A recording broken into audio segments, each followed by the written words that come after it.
Hey everyone, welcome back, and today we'll be doing something a little different on the channel. I want to discuss my thoughts on Criterion Dungeons, new content that was added in the Endwalker expansion. In this video we'll be discussing the first version of these dungeons, another Sil'dihn Subterrane. Some of you may have seen my variant dungeon playthrough on the channel of this one, but this is on a whole nother scale. These are meant to be harder dungeons for a 4-man team, something I liked and was excited about when I first heard about it. The footage you are seeing is of me and some friends clearing this dungeon for the first time. We cleared it several times. I can't really remember the exact number, but we cleared it at least a good enough amount of times so we can earn the rewards. I played as a DPS and a tank, so I knew about those two roles pretty perfectly when it comes to this dungeon. This was during Endwalker. When it was first being new and introduced, we wanted to give it a try, so we gave it a go. Currently in dawntrail, we're doing another Mount Broken, which is something that we're aiming to clear very soon, but we are still aiming to work with that. We aim to achieve each criterion and gain its rewards as we make our way through it. But at the current time, of course, these are not easy dungeons just to clear overnight. As you can see, these fights are on Savage level hard, at least from what I was told and what I had experienced. The team has to be in tune with one another to complete it.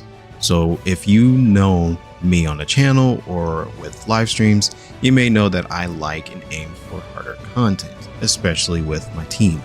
Savage content when it's current, I am very familiar with that because I have done Eden during its current stages, but I haven't done much of the Pandemonium ones at its current stages. Those are as far as I know when it comes to Savage content. Anything higher than that, I haven't really done myself. Maybe one day I will give it a try. So when I heard about this being added in dawntrail as well, that made me super excited that maybe someday we'll be able to get even more hard Criterion Dungeons. And then I was also excited to hear that dawntrail was going to bring harder content in general for casual audience. Now I know that is a very controversial thing, but for me, as somebody who plays Final Fantasy XIV on a normal base, hearing some difficulty being added was actually a great thing to hear. Criterion was a nice piece of hard content that I was able to do with those I can trust and have a good time with. I have done currently a lot of Savage content, but I'm still trying to catch up to it. But most of this Savage content or harder content I've done in the past was always through the Party Finder. And it's not easy trying to get 8 people together on Party Finder and also friends in general, due to the timing and also just the fact that, some of us may be adults and we have responsibilities to do. But when you have a smaller team with content just like this, it is just the great mix of the two. So let's talk about the dungeon itself. First off, you may have noticed this is a very familiar structure. You have your ads, then the boss. This time around, you must be careful how you approach each section. Like I mentioned before, I'm not going to go in far in depth about these, but I will say it again. Being in tune with your team matters a lot. But don't get me started with this daggone rat, the first boss you ever run into. Now, of course, he's just the start of it. It's just going to be your first time facing him, but man, this rat is going to be notorious within your mind. Trust me. Another thing you may have noticed is that you only get 1 revive during this dungeon. Now, it's not 1 dungeon revive throughout the entire time. It's 1 revive during each boss phase. So, if you use one, you're out of luck because each party member has 1 res each. We decided on a priority list. It helps us maintain the resource and know who has some left. Once the boss is defeated, you regain the res for each and every party member.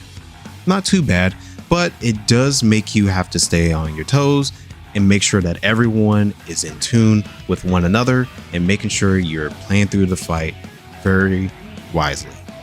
My next point is understanding each fight in general. Each boss introduces mechanics we have seen before, but with a mix of them together to test your true skill. It's an easy rinse and repeat method that can help you out in this situation. Most of the time we just test it out on our own and see how far we can get. And there are, of course, some things we needed a little bit more help on. so YouTube was the great thing to go to. I believe once you have fully cleared a Criterion by yourself, you can easily pin down the next one's mechanics pretty easily the next time you run it. This is usually the approach that we have taken with the second Criterion Dungeon. Our best approach was to at least get down some mechanics first, then focus on the next one when we feel 100% confident on the last.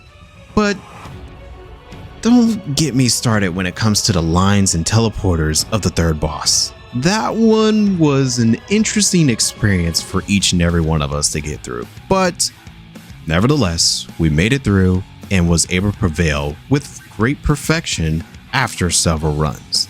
Alright, the last thing I want to talk about is, was it even worth doing these Criterion Dungeons? Well, in all honesty, in my opinion, Criterion Dungeons are a lot of fun, and I enjoyed my time playing it. Being able to do a 4-man straightforward dungeon was a great experience.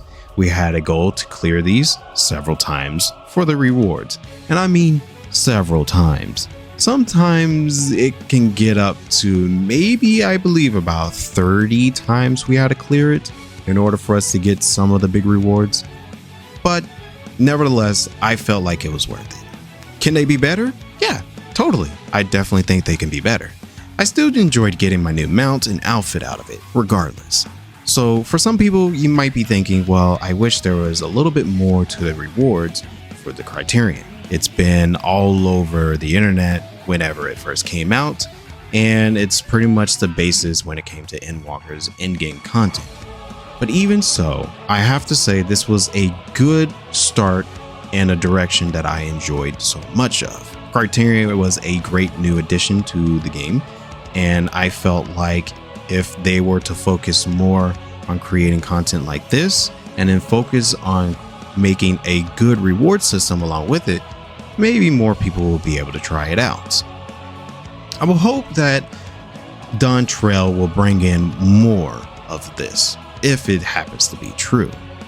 So the experience so far has been good for me, but what about everyone else? Did you enjoy the Criterion Dungeons when they first came out? Are you excited to see Dawntrail's version of Criterion Dungeons? And will you try them out yourself? Well, that's only time can tell for that. Alright, so currently we are working our way through another Mount Rokanen like I mentioned. Maybe we will get it done sometime soon, and I will give my thoughts on that one as well.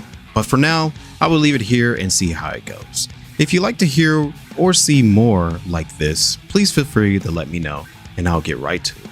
So with that being said, stay optimistic, keep it real, and I shall see you all in the next one. Peace out now.